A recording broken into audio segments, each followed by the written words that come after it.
Alright, we're gonna do chapter 6 now. It's called Chapter 6, Truths and Beliefs. Can you believe that? We're gonna get some truths and some beliefs. Are they believing things are true? Like, isn't that These kind are of things like that I believe to biased? be true. Alright, time for Chapter 6. Disclaimer. I don't own Crash Bandicoot or its characters. What? That's crazy, Crash, did man. we? Sorry, Gabe. Did we go into this not realizing this? Like, when did he say this? Like, I think this I'm is an lost. unprecedented development in the fan fiction. I think this completely has ruined the fan fiction for me, knowing that he doesn't own these characters. I'm outraged. Anyways, Jack laid comfortably on his bed while he waited for his bedmate to join him. That's just weird. That's a very... Why would you wait for your bedmate to join them? I hate the expression bedmate. Can Yeah, you- bedmate, right? Yeah. Gosh darn it. Like, okay, you know what? I'm just not gonna nitpick every single sentence of this story. I'm just not gonna do that. We don't want to. We don't want to sans metaphysical whatever video again. he was twirling what looked to be a necklace that looked like a 6 in his hands. Ooh. That was what Coco saw when she walked in after changing into some of Jack's spare sleepwear. Curiosity had gotten the better of her. She decided to ask the million-dollar question. This is a weird way As of... unprompted as because it's completely unprompted by the story that every single aspect of Jack's life and lore has to be explained. Right, I almost forgot about that. I almost forgot that Jack was the greatest person and the most interesting person who ever lived. What's the story behind the necklace? Coco asked as she took a seat on the bed next to her friend.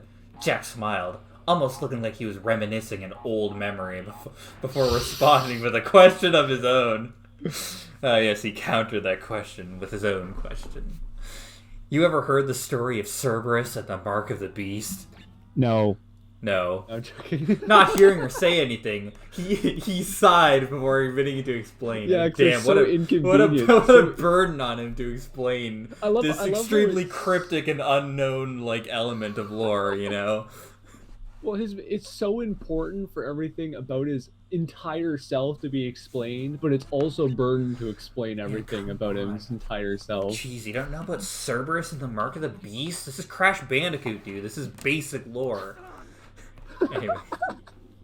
Cerberus is supposed to be the guard dog of hell, but something happened that caused the three-headed hound to be split up into 3 separate hounds.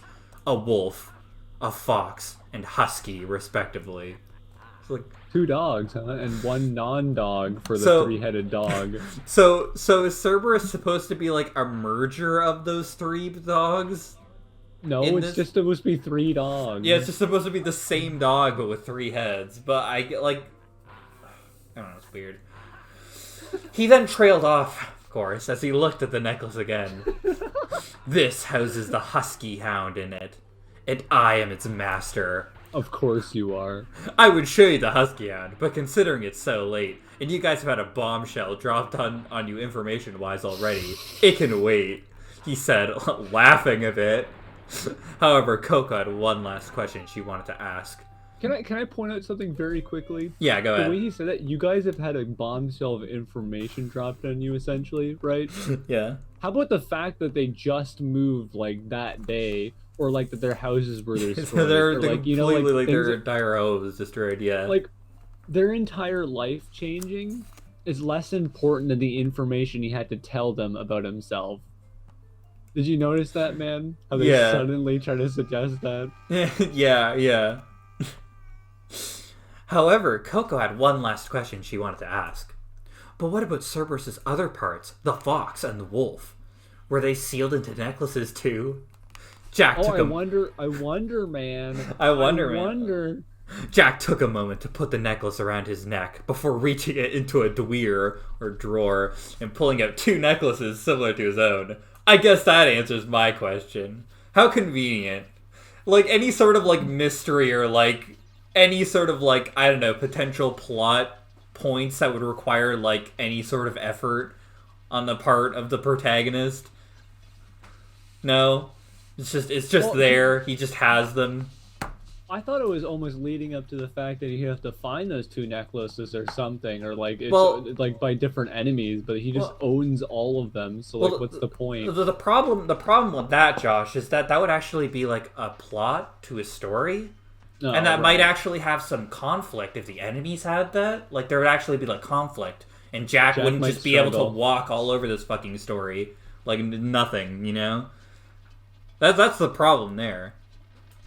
I'd also like to point out that this entire necklace in the Cerberus scenario is just dropped right now. Like the author just pointed out something really cool and just added it to his character. Well, dude, we're only 60% of the way through the story. I mean, there's always time to add new plot points. Well, so far, yeah, it is unfinished. Anyways, where was I? Oh, Jack nodded as he took his seat on the bed next to the Bandicoot again.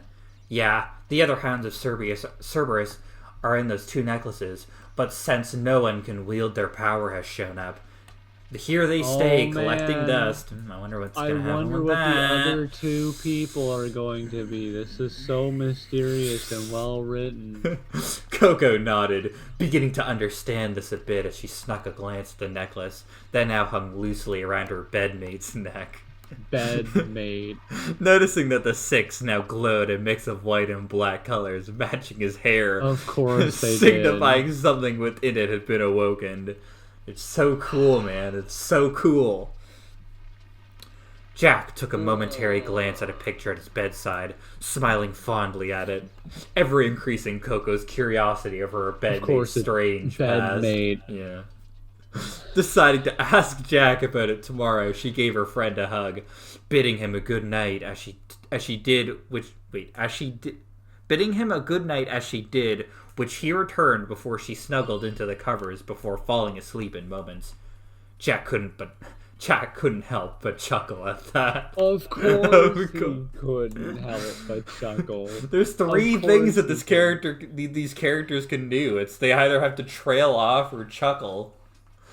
Or their eyes become as wide as dinner plates. It's the 3 things that happen. This author gets tended to like just fixate on very particular things and repeat them. Yes. Even though Coco tried to act. Oh god. Oh wait. Oh right. This fucking line. This line's horrible. Jack couldn't help but chuckle at that.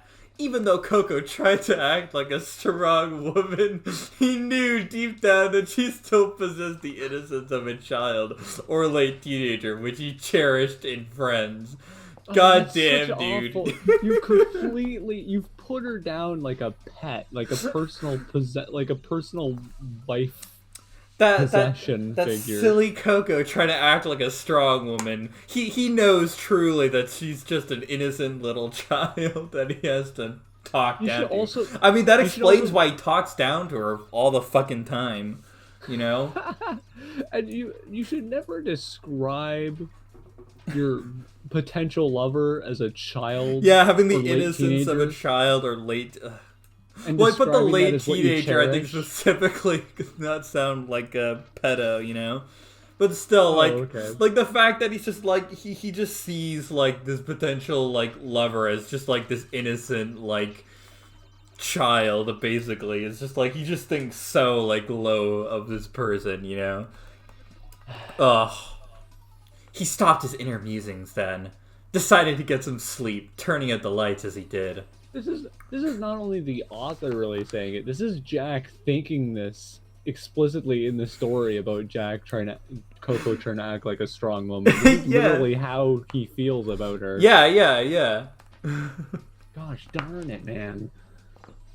Meanwhile, do you want me to do the voices for the villains, or do you want to just? Oh yeah. Hell yeah. What? Oh, what do you want me to do? Cortex was seething with anger, twitching involuntarily as he was getting a new robotic arm put in place to replace the one he had lost earlier that day. Damn, that all happened in a single day. I know. So, like, they fell in love, were bedmates, you know? Like, they moved their house, you know, all that. Well, their entire island got destroyed. Then he called his mother. Then the ship appeared. Then they took a ship all the way back to his house, took a tour of the house, and then had this conversation in a single day. Yeah. Anyways, hurry up, engine. I need to have a new arm to replace the one that damned monster stole from me. The doctor shouted again, making the short cyborg with a missile sticking out of his head Really going to panic. do the voices? Oh, of course I'm going to do the voice of man. Heh, I'm going as quick as I can, master. The man shouted back, trying to speed up his work, before another rather tall man with what looked like pistons stuck out of his back addressed the bad doctor. Patience, Cortex. You will have your revenge, but it will take time. I have to make certain my information I've gathered is accurate. This piqued the doctor's interest considerably as he turned his head to the other doctor's directions. What do you mean, Dr. Entropy? What kind of info have you gained? The Time Master smirked before explaining. Apparently, our Reaper friend has some inner demons he's trying to keep hidden. God. Dude, the phrase inner demons has been like... I can't take that phrase seriously at all. Anyways. No. And, gosh darn it, how do you even get that information? Well, he's the master of time, so... I guess that hasn't been revealed yet, but, whatever. The doctor trailed off, of course, whispering the rest in Cortex's ear, solely so the audience doesn't know what he means by that. There's no reason for him to whisper that in his ear. There's also, nobody spying on him. What could he possibly be saying to him? Genuinely that really means anything to anyone? About inner demons. That's true, I guess. Well, it's solely just so the audience doesn't know what he's saying, so he can set up the reveal. Whatever. There's man. No logical reason for this stuff. Anyways, he does this a lot, making the man's eyes widen in shock for a moment before evil smirked on his face. Are you sure they didn't grow to the size of dinner plates? I was about to freaking say that. Oh, really now? Anyways. Jack woke up early the next morning, putting on a muscle shirt and... Don't you mean a wife beater shirt? Yeah, his own wife beater and shorts before going out to the kitchen, finding Diane going around a mile a minute working on breakfast. Need some help with that, Mom? Of course she wouldn't. She is your maid. Diane smiled at her son before she spoke. Sure, he can help with the eggs and grits while I finish off with the sausage and biscuits. Yeah, man. Jack is a good son. He's the greatest person. Not needing to hear anything more, Jack went to do work as he was asked. A few minutes later, a gray-haired man in a trench coat with a badge on it. It needs to be freaking hidden, guys. Well, it has to have a badge on it, too. He came into the room greeting the two with a tired smile. Morning, you two, he said as he took a seat at the kitchen island. Before taking the cup of coffee Diane had offered him, giving his wife a kiss on the cheek in thanks, Jack nodded to his father as he focused on his task. Jack's dad just laughed. Oh, it's apparently hereditary. As he went about finishing his coffee. Well, I better get to work, he said as he went to grab his hat. Have a good day, John. He sat down for 5 seconds. Anyways. Have a good day, John, Diane said as he went out the door. Another few minutes of cooking the food. After another few minutes of cooking, the food was ready. Diane nodded as Jack shouted, Guys, breakfast! Within moments, Crash and Crunch... Got mentioned again! He got mentioned again! 2 chapters in a row, man. They mentioned Crunch by name. Of course, he doesn't have any dialogue, but, Dude, he could just be talking about Captain Crunch. We need to, keep our expectation down. He wouldn't probably even have dialogue, man. Oh, right, yeah. No, we need to wait until Crunch actually actually speaks at all, I don't think that's happened a single time in this story, to be honest. Or really anything. Yeah, it hasn't done fucking anything. Anyways, pet dogs after Coco came in rubbing her eyes mumbling, Morning, guys, she said, sounding sleepy. However, her eyes grew to the size of dinner plates. Of course, really? Yeah. As she took in the sight in front of her. Oh, right, the taking in. That's another common turn of phrase, is you have to take in everything. Yeah, and apparently it's just so absolutely freaking mesmerizing to see freaking eggs and grits and sausage and biscuits. Dude, these people are so poor of character they've never seen a breakfast before. They just eat like dirt and fruit. Well, it's just Jack's means of enlightening their lives even more in game. Well, yeah, he has to show them how better of a life living at this house is. Yeah. Yeah. Anyways, His mansion. Jack laughed, smirking at the three in front of him. You guys hungry? The group nodded slowly, making him laugh again before smiling broadly. Well then, let's eat! Oh man, we really do need the character profile and physical, like, whatever, of seeing this madman laugh to himself after everything he does, and just pause after everything he says, because he needs people to take in the super important thing he has to say about his daily life. No, of course, he is. Holy smokes. The meal went along rather uneventfully, aside from the bits of conversation the Bandicoot family and their techie mask guard shared about their new home. Eventually, Jack got up from his seat muttering, I'm stepping out for a bit to get some air. With that, Jack left the group, giving them no chance to question him. Yeah, that really needs to question, man. Yeah, you know, when somebody says, I'm stepping out for a bit to get some air, that definitely raises a lot of suspicions, and it isn't just a normal thing for people to do. Anyways, however, Diane could tell something was wrong. I'll go talk to him. Of course. I wonder what's wrong, she said, leaving the group with no room for argument, before following her son out the door to the side table near the pool. Taking note of the troubled look on his face, she approached him carefully and cautiously, before taking a seat next to her son. Deciding to make this quick, she got straight to the point, asking the unspoken question in the air. You know you can't hide the truth from them much longer. That is not a question, Arthur. Diane tried to comfort her son before he quickly lashed back in anger. You think I don't know that? I would love to tell them. He then trailed off, of course, as he looked out at the sky. Diane followed his gaze, muttering, Then why don't you? As she did. I like how it says she asked something that's not a question, but when she actually asks the question, it's just muttering. Ask yourself this.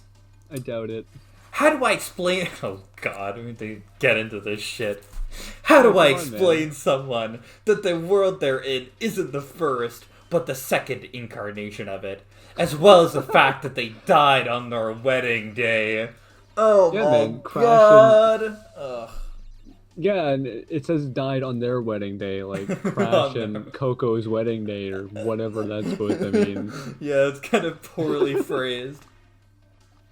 Dude, also, like, how does Jack know that the world he lived in was the first incarnation of it? That's a good point. I mean, theoretically, they should exist side by side, like they'd be created at the same point. Oh, whatever. Jack finished with a sigh as he took in his mother's stern look, knowing exactly what she was going to say. Of course he did. I know how you feel, Jack, but you should still tell them. Besides, if you love Coco as much as you did in the past, I'm sure she'll love you just as much as she did then. It's not how that fucking works! You've known each other for like a day. And like, if he hadn't talked to his mother in a long time, as established in the previous chapter, how would she even know about the second incarnation? Is she part of the first incarnation? Well, of course, she was probably at their wedding. Did he, like, reincarnate everyone that was not his family or something like that? Like, what the trash is... What? That's why I thought... the first time I read this, I thought their house was in, like, some, like, extra-dimensional, like, location. They got there by boat! But they got there by boat. They just live on an island, so this makes no sense. You know what? Whatever. She then trailed off. Oh, of course. Of course. How many fucking times have we trailed off in this chapter alone? I'm actually just gonna, like... 4 times. Okay, 4 times in the same chapter. Well, they're going somewhere with the story. I'm not sure what, but they're trailing off to somewhere. Definitely trailing off. As she reached into her pocket, pulling out 2 beautiful wedding rings. Jack, for his part, for some reason, looked shocked as he takes in the 2 rings. Again, we're taking in the 2 rings in his mother's hand. Those are... Diane nodded seriously before What do you think they He's are, like Jack? the rings Come of the on. chaos. He did. Yes, the rings you and Coco gave each other on your wedding Is day. that really a suspense to lead to? What? Like, fucking obviously they're wedding rings. You already brought up a wedding day. Like, what the fuck else would they be? Gosh darn it, author. What the trash are you doing, man? Okay, here's the end of the chapter after editing. Here's hoping you're all enjoying this story so far. Oh, I we're certainly enjoying am. it. Yeah, we're enjoying it. Dude, Please Stories- read and review. We won't. the story's gonna get, I can't wait for chapter 7, man. That chapter is so lame. This is gonna be 100% like our video of like Sans, and we're gonna just crack apart the metaphysical metaverse of this world. Yeah, this is what's going on with chapter 7. This is Every like sentence. this is like the big breaking point for this story. Like, this story's shit, and it's gotten more and more shit. But like, alternate fucking universes, like, really, dude. Well, Crash did in Crash 4. It was about time, right? Oh, of course, yeah. Except that game was actually good. And this fan fiction was it might have been after, yeah. Whatever. Well, it was started before, but it was last Yeah, I don't updated know. afterwards. But also, like, Crash 4 did not really focus on story. Like, it's not a story-focused game, so it's, like, not that bad, you know? Anyways, it's chapter 6. What was the truths and beliefs in that that chapter? Actually, that's a good point. I guess the truth is that they're really from, like, an alternate, there's from the second incarnation or whatever. But I don't know what the beliefs part. That doesn't make much sense. It's like every single chapter, like, we have awakenings and introductions, which is this really the same thing. Mm-hmm. Bonds and explanations, confrontation, tragedy. He likes to pair two ideas together, like an episode to some sort of like TV show or something. Yeah, of course. Even if they make absolutely no sense whatsoever. Like, dude, we got glass ceilings and limits. Dude, chapter 10 is hidden demons and monsters. Like, come on, man. well, awakenings and introductions seems redundant or something along those lines. Well, I don't know. Dude. I don't. It's just a stupid titling gimmick. It's yeah.